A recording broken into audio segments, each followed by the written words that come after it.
Now, it's a great opportunity and a great honor that today we have with us Padma Shri Professor Harish Chandra Verma as chief guest in the induction ceremony. He is retired professor in the Department of Physics at Indian Institute of Technology, Kanpur. Prior to joining IIT Kanpur, he served Science College, Patna University as lecturer and reader.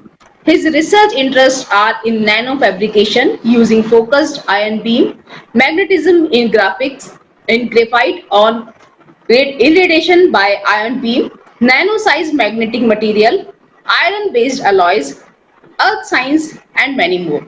He has also written several books in physics for school and college level. He has developed more than 300 physics experiments which can be used by teachers as demos in their classrooms. He has published 139 research papers in reputed journals. He has also produced a set of 45 video lectures in Hindi at school level. Professor Verma is executive committee member of Indian Association of Physics Teachers, which works for physics education in school and colleges. Professor Verma has been associated with social causes from the childhood. He has been instrumental in making a group of IIT Kanpur faculty members and students together with local youth to run an NGO called Shiksha Sopan. Through various centers in the villages around IIT Kanpur, Shiksha Sopan is in direct daily contact with about 250 families. Under the leadership of Professor Verma, at these centers, they inculcate Indian values and culture together with giving them educational help. He has been awarded the Maulana Abul Kalam Azad Shiksha Puraskar by the Bihar state government, and in 2020, the Government of India awarded him the Padma Shri, the fourth highest civilian award in the Republic of India. I now request Professor Harish Chandra Verma sir to please address us. Thank you Rupali ji. बहुत बहुत धन्यवाद। अपने इस श्री वैष्णव विद्यापीठ विश्वविद्यालय के chancellor पुरुषोत्तम जी, vice chancellor Upendra जी और जो trust के अपने यहाँ पर अधिकारीगण बैठे हैं और बहुत सारे लोग जो हैं, सभी लोग, उन सभी को बहुत बहुत आभार, बहुत बहुत धन्यवाद। आपने इतने अच्छे कार्यक्रम में मुझे बुलाया है, इसके लिए भी बहुत बहुत धन्यवाद। और यूनिवर्सिटी से मेरा परिचय कराया है, इसके लिए बहुत बहुत धन्यवाद, क्योंकि ये पहला इंटरेक्शन है मेरा इस यूनिवर्सिटी के साथ में। एक यूनिवर्सिटी का बहुत महत्व होता है, एक शिक्षण संस्थान का बहुत महत्व होता है किसी की जिंदगी में। इसको मैं तो बहुत ही अच्छी तरह से जानता हूँ, क्योंकि जहाँ स्कूल के समय में, स्कूल की परीक्षाओं के अंदर में मैं हमेशा लड़खड़ाता रहा हूँ। कभी भी मैंने अपने माताजी पिताजी को प्रसन्न नहीं किया अपने ग्रेड कार्ड दिखा करके। वहीं पर जब मैं अपने पटना साइंस कॉलेज में जिस समय आया, मैं जहाँ pre university degree 1, degree part 1 और फिर बीएससी, इसकी पढ़ाई मैंने वहाँ से की, पटना साइंस कॉलेज से, पटना विश्वविद्यालय के अंतर्गत वो है। तो बिल्कुल ही वो परिदृश्य बिल्कुल ही बदल गया। जो स्टूडेंट किसी समय में 100 में 30 नंबर लाने के लिए भी संघर्ष करता था और कई बार नहीं ला पाता था और लाल लाल निशान लगते थे उसके ग्रेड कार्ड के ऊपर, उस स्टूडेंट को फिर फाइनली यूनिवर्सिटी के अंदर में एक अच्छा पोजीशन लेकर के बीएससी कराना। और सबसे बड़ी बात, ग्रेड कार्ड्स तो अच्छे भी होते हैं, खराब भी होते हैं, लेकिन सबसे बड़ी बात कि उस कॉलेज ने मेरे को इतना, मुझके अंदर आत्मविश्वास भरा, मुझे इतने स्किल्स प्रदान किए। उनके जो सिलेबस थे, उनकी जो प्रयोगशालाएं थी, उनके जो शिक्षक थे, उनके जो क्लासेस थे, वो डेफिनेटली एक्सेलेंट थे, डेफिनेटली वो बहुत अच्छे थे। लेकिन उन सब से इतर हट करके उन्होंने मेरे में जो शक्तियां दी कि किसी भी प्रकार की परिस्थिति आएगी तो उसको मैं अपने हिसाब से डील कर सकता हूं, अपने हिसाब से मैनेज कर सकता हूं, उसमें से मैं अपने सॉल्यूशंस निकाल सकता हूं। जो सेट रूल्स हैं कि ऐसा हो तो ऐसा कर लेना, ऐसा हो तो ऐसा कर लेना, ऐसा हो तो ऐसा कर लेना, जो जितनी तरह की चीजें आप फोर्सी कर सकते हैं उतने तरह के आप इंतजाम कर सकते हैं। आपको पता है कि बारिश होगी तो हमें छाता लगेगा, तो हमें घर लगेगा, तो ऐसा यहाँ पर ऐसा चाहिए, वहां पर वैसा चाहिए। जितने तरह की आप चीजें फोर्सी कर सकते हैं उसके आप इंतजाम कर सकते हैं। लेकिन जिंदगी जो है और संसार जो है और प्रकृति जो है वो आपके तमाम कैलकुलेशंस को झुठला करके नई परिस्थितियां उत्पन्न करती ही रहती हैं, नई परिस्थितियां उत्पन्न करती ही रहती हैं। और उस समय में मुझे कब किसने क्या सिखाया, क्या पढ़ाया, कौन से कोर्सेज कराए, उनके महत्व थोड़े से पीछे हो जाते हैं।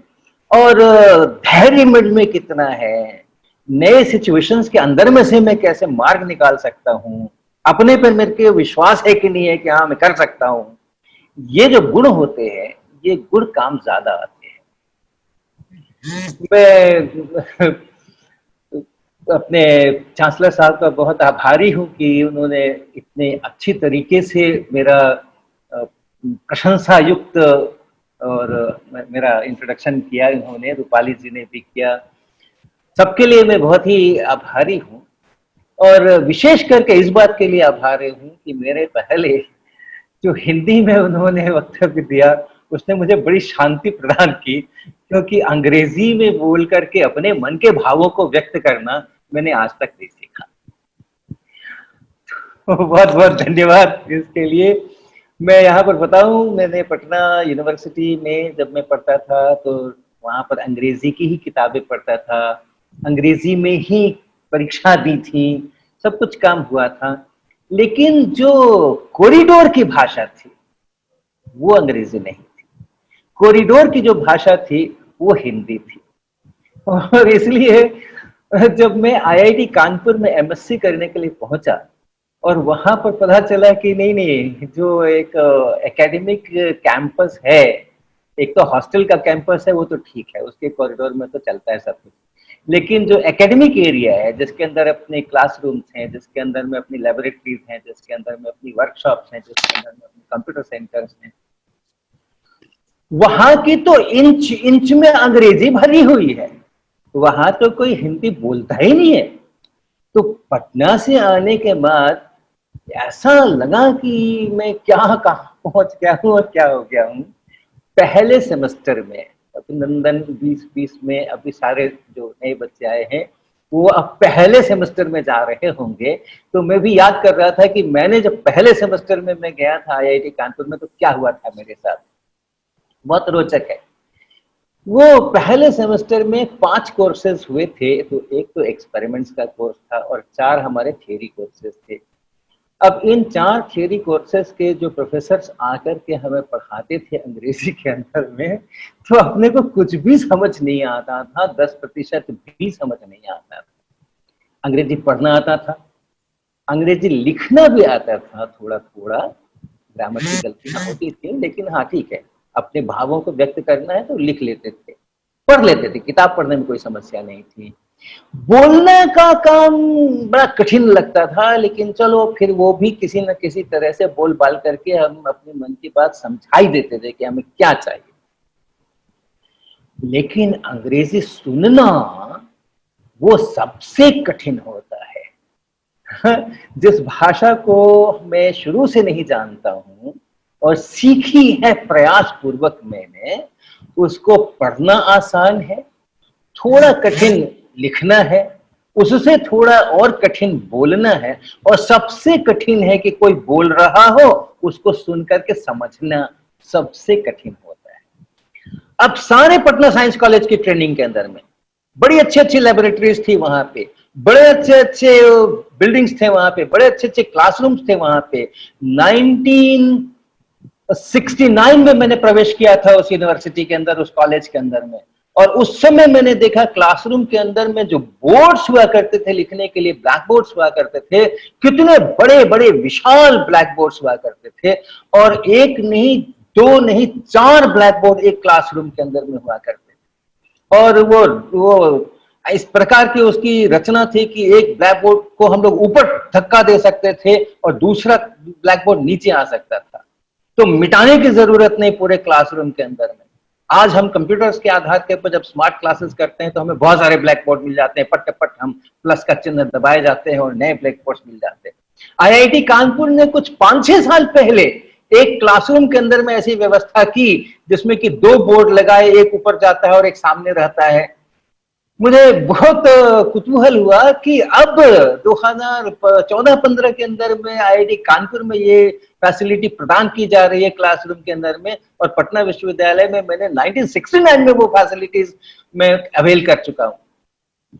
लेकिन उन सारे में ये कभी नहीं सिखाया गया मुझे कि अगर आपको अपने शिक्षक का पढ़ाया हुआ कुछ भी समझ नहीं आए, समझ मतलब भाषा ही समझ नहीं आए, कंटेंट की तो बात ही अलग है, जो वो बोल रहे हैं वो आप क्या बोल रहे हैं यही पता ना चले, उसके बाद उसकी आप थ्योरी और प्रिंसिपल्स और वो कंटेंट तो छोड़ ही दीजिए, तब क्या करना, ये तो कभी नहीं पढ़ाया गया किसी भी कोर्स के अंदर में। एक बहुत नए किस्म की परिस्थिति पैदा हो गई।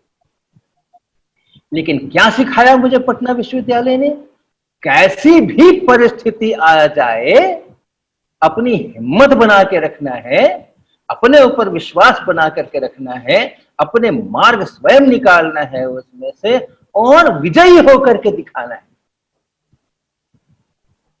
तो वो मैंने कैसे किया, क्या किया, वो तो अपनी एक अलग कहानी है। लेकिन इतना जरूर बता दूं कि उन चारों कोर्सेज के अंदर में, और जो उनके बेस्ट ग्रेड्स होते हैं ए ग्रेड्स, वो चारों कोर्सेज में मुझे ए ग्रेड्स मिले पहले सेमेस्टर की। और जो लैब का कोर्स था उसमें तो खैर ज्यादा मुश्किल नहीं थी, क्योंकि उसमें बोलना सुनना कम होता था, काम करना ज्यादा होता था। तो इस प्रकार से वो सारे जो 5 कोर्सेस थे सब में ए लेकर के, और मैं सेकेंड सेमेस्टर में मैंने प्रवेश किया। तब तक इतना सीख गया था कि हाँ, अब जो प्रोफेसर बोलेंगे वो कुछ कुछ वो भी समझ में आने लगेगा। तो अपने ऊपर यकीन, अपने क्या परिस्थितियां हैं उसके अनुसार मार्ग निकालना। अब वैसा हो गया तो मुझे क्या करना था, सेंट्रल लाइब्रेरी थी, चैप्टर तो पता था मुझे कि कौन सा चैप्टर आज पढ़ाई हो रहा है, इतना तो पता था कम से कम। जो इक्वेशंस उन्होंने बोर्ड पर लिखे थे वो तो पता था, जो डायग्राम्स उन्होंने बोर्ड पर बनाए थे वो तो पता था। और इतनी बढ़िया सेंट्रल लाइब्रेरी थी अपने पास में, इतनी किताबें थी, इतना रिसोर्सेज था। आज की तारीख में तो अब गूगल पर चले जाओ और यहाँ वहाँ चले जाओ, MIT से लेकर के हार्वर्ड से लेकर के और गोरखपुर विश्वविद्यालय तक के सभी आप व्याख्यान अपने कंप्यूटर के ऊपर देख सकते हो। उस समय उतना तो नहीं था, लेकिन जो भी था उसमें से मार्ग निकाला। तो ये एक बहुत महत्वपूर्ण बात है। जब आप एक विश्वविद्यालय में आए हैं, वहां पर आपको बहुत सारी फैसिलिटीज हैं, जैसे अभी वर्णन किया गया, एक बहुत ही उन्नत किस्म के वातावरण के अंदर में आप हैं। सभी लोग यहाँ पर आपको ऐसा पावरफुल एम्पावर करने के लिए उत्सुक हैं, तत्पर हैं। सारी फैसिलिटीज उन्होंने प्रदान करके रखी हुई है, विश्वविद्यालय के प्रशासन ने सब कुछ आपके लिए करके रखा हुआ है। वो सब तो सीखना ही सीखना है, अच्छे ग्रेड का तो लाना ही लाना है, लेकिन उसके साथ खुद में ये ताकत डेवलप करनी है कि कभी भी कैसी भी परिस्थितियां आएंगी उनको हम अवसर में बदलेंगे। जैसे हमारे चांसलर साहब कह रहे थे अभी कि जब परिस्थितियां आती हैं, कुछ कठिन परिस्थितियां आती हैं, चुनौतियां आती हैं, तो साथ में वो अवसर भी लेकर के आती हैं, और ये सही बात है। वाइस चांसलर साहब हमारे IAPT के सक्रिय कार्यकर्ता हैं, ऐसा भी मुझे पता चला। तो IAPT की ओर से जो हमारे एक अन्वेषिका ग्रुप है, अन्वेषिका का प्रोग्राम है, उसने देखें इस कोविड के समय में किस प्रकार से इस चुनौती को अवसर में बदलने की कोशिश की है और किस प्रकार से अपने कार्यक्रम चलाए हैं। हम लोग हर वर्ष एक नेशनल कंपटीशन करते हैं ऑफ परफॉर्मिंग एक्सपेरिमेंट्स, जिसको हम कहते हैं नेशनल अन्वेषिका एक्सपेरिमेंटल स्किल टेस्ट। ये कई सालों से चल रहा है और इस प्रोग्राम के तहत हम सभी भारत के स्कूल्स कॉलेजेस के विद्यार्थियों को ये एक अवसर देते हैं कि वो एक्सपेरिमेंट्स करने की प्रतियोगिता में भाग लें और उसके बाद फिर उसमें से हम उस कंपटीशन में से नेशनल विनर्स वगैरह वगैरह वगैरह निकालते हैं। तो हमारा एक लंबा चौड़ा उसका कार्यक्रम है, पहले राउंड में क्या होगा, दूसरे राउंड में क्या होगा, तीसरे राउंड में क्या होगा। फिर फाइनली कुछ लोग जो हैं अंत में जो सेलेक्ट होकर के कई राउंड्स के बाद आएंगे तो उनको ढेर सारे एक्सपेरिमेंट्स परफॉर्म करने, तो उनको हम बुलाया करते थे अपनी अन्वेषिका लैबोरेटरीज के अंदर में और वहां पे उनसे एक्सपेरिमेंट्स करवाया करते थे और फिर देखा करते थे, उनका इवैल्यूएशन किया करते थे। अब तो वो हो नहीं सकता, तो क्या करें। तो हमारी जब मीटिंग हुई कि क्या करें इस साल तो हो ही नहीं सकता है, तो हम लोगों ने बिल्कुल चुनौती को स्वीकार किया कि होगा, इस साल भी होगा और हमारे स्टूडेंट्स जो हैं वो नेशनल कंपटीशन में भाग लेंगे, एक्सपेरिमेंट्स परफॉर्म करेंगे और एक्सपेरिमेंट्स ऐसे वैसे नहीं परफॉर्म करेंगे, जितने उसके पैरामीटर्स होते हैं, उसके उसके रीडिंग्स लेने होते हैं, उसके मेजरमेंट्स करने होते हैं, उसकी एरर एनालिसिस करना होता है, उसका ग्राफ प्लॉटिंग करना होता है, उसके कुछ कैलकुलेशंस करने होते हैं, उसमें से कुछ कंक्लूजन्स निकालने होते हैं। ये सब के सब इस साल भी करेंगे। फिर हम लोगों ने बैठ करके और ऐसे एक्सपेरिमेंट डिजाइन किए, सोचे, कंसीव किए, जो कि प्रत्येक फैमिली में जो आज उपस्थित सामान होता है, किचन में जो सामान होता है, ड्राइंग रूम में जो सामान होता है, हर एक घर के अंदर में जो सामान होता है, उससे ही क्या हम ऐसे एक्सपेरिमेंट डिजाइन कर सकते हैं, और हमने किए। और अभी ये कंपटीशन अभी चल रहा है, उसके लगभग हम बीच में हैं। 1500 विद्यार्थी अपने अपने घरों में एक्सपेरिमेंट्स कर रहे हैं और वो एक्सपेरिमेंट्स हमने लिख करके उनको बताया है कि आपको ये टारगेट है, आपका ये करना है। कैसे करना है आप सोचेंगे, क्या सामान इकट्ठा करना है आप सोचेंगे, बाजार नहीं जाना है, कोई भी सामान खरीदने के लिए बाजार नहीं जाना है, स्कूल की लेबोरेटरी, कॉलेज की लेबोरेटरी से कुछ भी लेकर के नहीं आना है, घर में जो उपलब्ध चीजें हैं उनमें से ही करना है। 2 मेजरिंग ऑपरेटर्स हर घर में मिल जाते हैं, एक 15 सेंटीमीटर का प्लास्टिक का स्केल जिससे आप लंबाई नाप सकते हैं, और एक इलेक्ट्रॉनिक स्टॉप वॉच जो कि हर मोबाइल फोन में आजकल होती है। तो टाइम मेजर करने का अपने पास में एक यंत्र है और लंबाई मेजर करने का अपने पास में एक यंत्र है। उसके ही आधार के ऊपर और फिर बड़े बड़े एक्सपेरिमेंट्स, एक एक्सपेरिमेंट्स करने के लिए हम 3 दिनों का समय देते हैं, कंप्लीट 3 दिनों का समय देते हैं। इतने बड़े बड़े एक्सपेरिमेंट्स हैं, छोटे मोटे नहीं है कि 10-15 मिनट के अंदर कोई डेमोन्स्ट्रेशन करके दिखा दो, ऐसे नहीं है, वो पूरे फुल एक्सपेरिमेंट्स। अब वो बच्चे जब खुद से डिजाइन कर रहे हैं और अलग अलग लोगों के घर में अलग अलग ढंग से दिमाग चल रहे हैं, अलग अलग किस्म की चीजें होती हैं, किसी की दीवार में कांटे ठुकी होती है, किसी की दीवार में कांटे नहीं ठुकी होती है, तो सारे लोग अब एक्सपेरिमेंट्स को अपने अपने ढंग से वहां पर असेंबल कर रहे हैं और वो कर करके और उसके सारे जो है उसके रिपोर्ट्स हैं, फोटोज हैं, वीडियोस हैं, वो हमें गूगल ड्राइव से शेयर कर रहे हैं। तो हमारे जितने अन्वेषिका के कोऑर्डिनेटर्स हैं उनका भी स्किल डेवलपमेंट हो रहा है, कभी इतना ज्यादा इलेक्ट्रॉनिक तो किया नहीं था तो उनका भी स्किल डेवलप हो रहा है, जो स्टूडेंट्स हैं उनका ज्यादा स्किल डेवलप हो रहा है। पहले जब हमको अपनी लैब में बुलाया करते थे तो सामान तो हम दिया करते थे ना, स्क्रू गेज तो हम दिया करते थे, मल्टीमीटर तो हम दिया करते थे, तार तो हम दिया करते थे, क्लैंप स्टैंड तो हम दिया करते थे, ऑप्टिकल बेंच तो हम बना करके दिया करते थे, उनको जोड़ना रहता था केवल। लेकिन अब उनको सारी चीजें खुद बनानी है, तो सोचिए उनका कितना ज्यादा स्किल डेवलपमेंट हो रहा है और बच्चे तो गदगद हैं, तो वो फीडबैक लिख रहे हैं हर एक्सपेरिमेंट के बाद। तो चुनौतियां कब किस प्रकार से आएंगी इसको कोई फोर्सिंग नहीं कर सकते, उसको हम जान नहीं सकते। ये बहुत रोमांटिक है, ये जो प्रकृति है ना वो बहुत रोमांटिक है। इसको आप शुरू से ही डिफाइन करके रख दें तब तो ये नीरस हो जाएगी, तब तो इसके अंदर में कुछ मजा ही नहीं रहेगा। तो इससे ये बहुत ज्यादा रोचक है ये, और इसलिए भांति भांति की चुनौतियां आने वाली हैं आगे। अपने अंदर में ये ताकत होनी चाहिए, अपने अंदर में ये स्किल्स होने चाहिए, और ये स्किल्स आते हैं एजुकेशनल इंस्टीट्यूशन से ही, एजुकेशनल इंस्टीट्यूशन से ही आते हैं। मैंने जो कुछ सीखा है आज, अगर मैं इस नई परिस्थितियों के अंदर में भी नए प्रकार की चीजें कर पा रहा हूं और फिर भी अपने से कंट्रीब्यूशन देने की कोशिश कर पा रहा हूं, तो उसके लिए पटना यूनिवर्सिटी इसको श्रेय जाता है और आईआईटी कानपुर इसको श्रेय जाता है।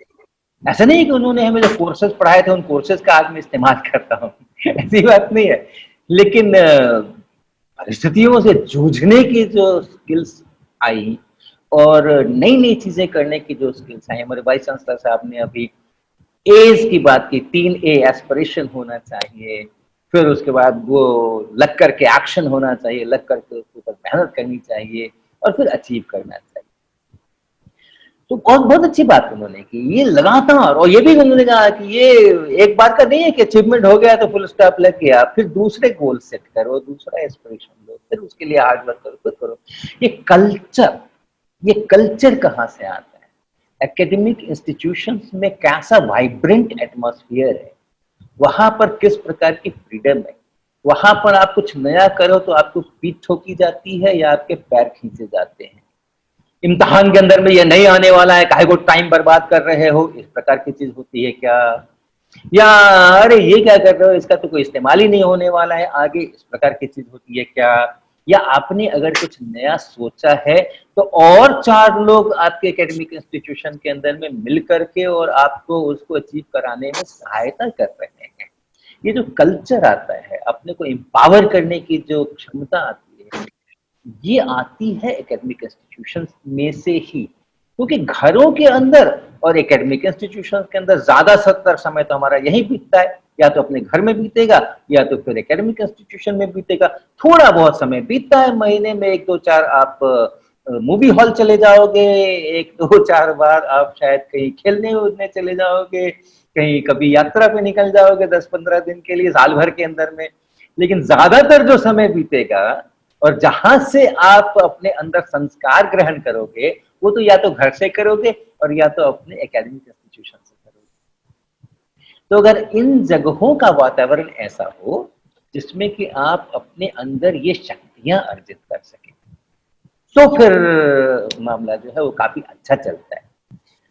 और अच्छे नंबर लाना है, अच्छे कोर्सेज करना है, अच्छे कोलैबोरेशंस करना है, अच्छा रिसर्च करना है, कि जो यूनिवर्सिटी आपको कहती है करने के लिए, जो यूनिवर्सिटी आपको कहती है करने के लिए, जो उन्होंने सिलेबस तय किया होगा, जो उन्होंने एग्जामिनेशंस के पैटर्न्स बनाए होंगे, जो प्रोजेक्ट्स करने को आपको कहा होगा, वो आपके पूरे बैच के लिए होगा, वो सबके लिए होगा, वो कॉमन एजेंडा होगा। जैसे अभी शपथ ली है आपने, यूनिवर्सिटी के उस एजेंडा के ऊपर बहुत ईमानदारी पूर्वक और बहुत परिश्रम पूर्वक अपनी पूरी इफिशियंसी के साथ काम करना, ये आपका परम पुनीत कर्तव्य है, आप जरूर करेंगे इसको। आपका ऐसा डेवलपमेंट होना चाहिए कि लोग पूछें कि किस यूनिवर्सिटी से पढ़ के आए, कहां से पढ़ करके आए, आप जरूर करें। लेकिन इस कॉमन एजेंडा के साथ साथ आप तय कर सकते हो क्या कि मेरा मेरा केवल मेरा एक पर्सनल एजेंडा होगा, मुझे ये अचीव करना है। हर व्यक्ति का अपना एक पर्सनल एजेंडा हो सकता है क्या? हर एक स्टूडेंट जो होता है ना, उसके अंदर में बहुत ताकत होती है, हर व्यक्ति के अंदर में बहुत ताकत होती है, बहुत आंतरिक शक्तियां बहुत होती हैं। आप यूनिक हो, आप मान के चलो आप यूनिक हो, हर व्यक्ति यूनिक है, एक तरफ यूनिक है तो दूसरा दूसरी तरफ यूनिक है, हर कोई अपने आप में यूनिक है। तो एक कॉमन एजेंडा तो अपनी जगह पर है, वो सबके लिए है, लेकिन as a student, as a person, क्या आप ये तय कर सकते हो क्या, जब आप एस्पायर कर रहे हो, जब आप में एस्पिरेशंस आ रहे हैं, हमें ये करना है, हमें वो करना है, हमें ये बनना है, हमें वो बनना है, उनके साथ साथ वो तो बहुत लोगों का अगर वो एजेंडा है, आपका भी एजेंडा है तो ठीक है, बहुत अच्छी बात है, लेकिन क्या आप एक अलग से कुछ अपनी पहचान बना सकते हो? आपकी अलग से पहचान कब बनेगी? तभी तो बनेगे ना, जब आप कुछ वो करके आगे बढ़ोगे, वो अचीव करोगे जो बाकी के सारे लोगों ने नहीं किया है। तो ऐसा थोड़ी है कि उनको पीछे छोड़ करके आप आगे बढ़ रहे हो, वो भी आगे बढ़ेंगे, आप भी आगे बढ़ोगे, क्षेत्र अलग अलग होंगे। इसीलिए वो पर्सनल एजेंडा है, वो कॉमन एजेंडा नहीं है। तो आप सोच सकते हो क्या कि आपको ऐसा कुछ करना है, और उसको करना है तो फिर उसके पीछे वही AAA लग जाना है। आपको अपना यूनिवर्सिटी ने जो मैंडेट दिया हुआ है उसको भी पूरा करना है, और उसके साथ में अपने पर्सनल एजेंडा को भी आगे बढ़ाना है। आप कर सकते हो क्या? यूनिवर्सिटी ने मुझे इतना नहीं कहा था पटना साइंस कॉलेज में पढ़ने को जितना मैंने पढ़ा। यूनिवर्सिटी ने मेरे को ये नहीं कहा था कि आप नए नए एक्सपेरिमेंट्स करो और नया नया करो। जब मैं वहां पर हिंदी की क्लासेस हो रही थी प्री यूनिवर्सिटी में, तो रश्मि रथी मुझे पढ़ाई जाती थी, मेरे प्रोफेसर थे जगदीश नारायण चौबे। उन्होंने बहुत अच्छा पढ़ाया, उसके प्रश्न कराए, यूनिवर्सिटी में किस प्रकार के प्रश्न आते हैं मुझे मालूम था, सब कुछ मालूम था। लेकिन सबसे अलग हट करके पूरे क्लास में मैंने ही और कर्ण के चरित्र के ऊपर एक 5-6 पेज का एक राइटअप लिखा, नहीं कहा था मुझको किसी ने। और वो मैंने उनको, अपने आदरणीय प्रोफेसर साहब को कहा कि आप इसको पढ़ेंगे क्या और देखेंगे क्या, और मैंने कुछ जो लिखा है अपनी तरफ से उसका आप कुछ कमेंट करेंगे क्या उसके ऊपर। और उन्होंने किया, और उससे एक कितनी बड़ी बात निकल करके आ गई।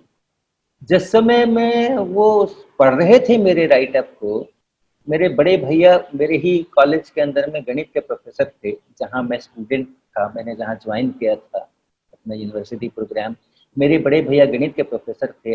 और हम दोनों भाइयों ने ये तय किया था, हम दोनों भाइयों ने ये तय किया था कि हम लोग कभी भी कहीं भी ये बात उजागर नहीं होने देंगे कि हम लोग भाई हैं या हम लोग में कोई पारिवारिक रिश्ता है। तो मैं बिल्कुल यूनिवर्सिटी के कैंपस में एकदम एक आम विद्यार्थी की तरह रहा करता था, और मेरे बड़े भैया अपना प्रोफेसर रहा करते थे, किसी को भी मालूम नहीं। लेकिन मेरे हिंदी के प्रोफेसर साहब जिस समय मेरा वो पढ़ रहे थे, लिखा हुआ आलेख पढ़ रहे थे कर्ण के चरित्र के बारे में, रश्मि रथी आधारित, पूरा पढ़ करके उन्होंने मुझसे एक प्रश्न पूछा। मेरे बड़े भैया का नाम देवी प्रसाद वर्मा है। उन्होंने मुझसे एक प्रश्न पूछा कि बेबी बाबू से आपका कोई रिश्ता है क्या? और मैं बिल्कुल भौचक हो गया कि ये इन्फॉर्मेशन कहाँ लीक हो गई, ये इन्फॉर्मेशन कहाँ लीक हो गई, ये साइबर सिक्योरिटी के अंदर में कौन सा किसने सेंध मार दी। लेकिन तब भी बिल्कुल चेहरे के ऊपर किसी प्रकार का कोई अलग किस्म का भाव न लाते हुए मैंने कहा, हाँ है ना सर, रिश्ता है, वो मेरे मैथमेटिक्स के प्रोफेसर हैं और मैं उनका विद्यार्थी हूँ, वो मुझे पढ़ाते हैं। तो मैंने सोचा कि ऐसा करके मैं उस अध्याय को बंद कर दूंगा, और एक बार को बंद हुआ भी वो। उन्होंने अच्छा अच्छा कह करके आगे पढ़ना शुरू किया, और थोड़ा आगे पढ़ने के बाद उन्होंने फिर से मेरे को प्रश्न पूछा, क्या देवी बाबू का आपके साथ कोई पारिवारिक रिश्ता है क्या? अब मेरे पास कोई उपाय नहीं बचा था, और मुझे ये डिस्क्लोज करना ही पड़ गया कि हाँ वो मेरे बड़े भाई। लेकिन फिर मैंने उनसे पूछा, सर आपने ये प्रश्न कैसे पूछा और क्यों आपको ऐसा लगा कि ऐसा कोई पारिवारिक रिश्ता है? उन्होंने मुझे जवाब दिया कि स्टाफ रूम में जब शिक्षक एक साथ बैठते हैं अपने अपने लीजर टाइम में, तो आपस में बातें करते हैं, तो यद्यपि वो हिंदी के प्रोफेसर थे, मेरे बड़े भैया अंग्रेजी के प्रोफेसर थे, लेकिन स्टाफ रूम में कभी कभी बैठा करते थे, तो आपस में एक दूसरे से बातें होती थी। तो हमारे प्रोफेसर जगदीश नारायण जी ने हमें बताया कि उनकी भाषा की जो शैली है, देवी बाबू की भाषा की जो शैली है, और तुमने जो यहां पर लिखा है उसकी जो भाषा की शैली है, उसके अंदर में मुझे बहुत कुछ समानता दिख रही है। और इससे मैंने निष्कर्ष निकाला कि तुम उनके साथ बहुत समय बिताते हो और बचपन से बिताते हो, और इसलिए ये पारिवारिक रिश्ता होना ही चाहिए। अब आप ये बताओ, भाषा में अगर इतनी शक्ति है और हमारे प्रोफेसर साहब उस विधा के विद्वान हैं, उस विधा के वो विद्वान हैं, हिंदी के वो प्रोफेसर हैं, किस क्लास में उनको पढ़ाया गया होगा ऐसा, किस क्लास में उनको ऐसा पढ़ाया गया होगा कि दो व्यक्ति अगर बातचीत कर रहे हों तो उनकी भाषा शैली को पहचान करके और एक डिटेक्टिव की तरह उसको आप अपने दिमाग में रखें, और कहीं कोई तीसरा व्यक्ति अगर कुछ उस प्रकार की भाषा का उपयोग करे तो आप तुरंत अपना फॉरेंसिक उसके अंदर में इंस्ट्रूमेंट लगा दें और बता दें कि अच्छा ये इस फैमिली को बिलोंग करता है। किसने बताया उनको, किसने सिखाया उनको, कौन से कोर्स में रहा होगा ये? लेकिन जो कोर्स में है, जिसकी फैसिलिटीज एकेडमिक इंस्टीट्यूशंस दे रही हैं, उससे कहीं आगे बढ़ करके एक पर्सनल एजेंडा उन्होंने बनाया होगा, और उस पर्सनल एजेंडा के तहत उन्होंने ये अचीव किया होगा, इतना स्किल अचीव किया होगा। और भाषा के प्रति जो मेरी श्रद्धा, मेरा सम्मान था, वो उस घटना के बाद से 10 गुना बढ़ गया। और मैंने भी कोशिश की उसके बाद कि मैं भाषा का इस्तेमाल करते समय में भाषा की जो समृद्धता है उसका ध्यान रखूं, उसका आदर करूं, उसका सम्मान करूं, जितना कर पाऊं। तो ये एक ध्यान में रखने की बात है कि एकेडमिक इंस्टीट्यूशंस आपको एक वातावरण, एक पॉजिटिव वातावरण प्रदान करते हैं। एक इस प्रकार की ऊर्जा युक्त हवाएं होती हैं वहां पर, ऐसे लोग होते हैं वहां पर, उसकी जो इंफ्रास्ट्रक्चर है उसमें से ऐसे आपको विकिरण मिलते हैं कि आप अपने को इस प्रकार से विकसित कर सकते हैं, अपने को एम्पावर कर सकते हैं। तो बहुत बहुत सभी को बधाई, आप बहुत अच्छे इंस्टीट्यूशंस के अंदर में आपने प्रवेश लिया है। आगे के सालों में आपके पास बहुत अवसर हैं, बहुत कुछ सीखने के अवसर हैं, और इस ऊर्जा का बहुत बहुत लाभ उठाइए। और हम कामना करेंगे कि बहुत जल्दी आप उस कैंपस के अंदर सशरीर उपस्थित हो पाए, ताकि वो जो ऊर्जा है वो आपको अभी जो विद्युत चुंबकीय तरंगों के माध्यम से मिल रही है वो और सीधी सीधी मिले, और आप और भी अपने में शक्तियां अर्जित कर सके। बहुत बहुत धन्यवाद। Thank you. Thank you sir. Sir, आपने फिजिक्स के कंसेप्ट्स को इतनी सरल भाषा में उजागर किया जिससे हम जैसे ना जाने कितने करोड़ों इंजीनियर्स के सपनों को पंख मिले। आपने देश के तमाम छात्रों, विज्ञान और समाज को एक महान उपहार दिया है। मैं एक बात आपके लिए, मैंने जब इंटरनेट पर देखा तो मैं सभी से शेयर करना चाहती हूँ कि सन 2000 के आसपास हिंदुस्तान में 2 ही भगवान हुआ करते थे। एक सचिन तेंदुलकर थे और दूसरे प्रोफेसर HC वर्मा, जिन्होंने बहुत सारे स्टूडेंट्स को इतना ज्ञान दिया। So sir, thank you so much for devoting your precious time and enjoying that the young pupils and all of us with your words of wisdom and experience. Thank you so much, sir.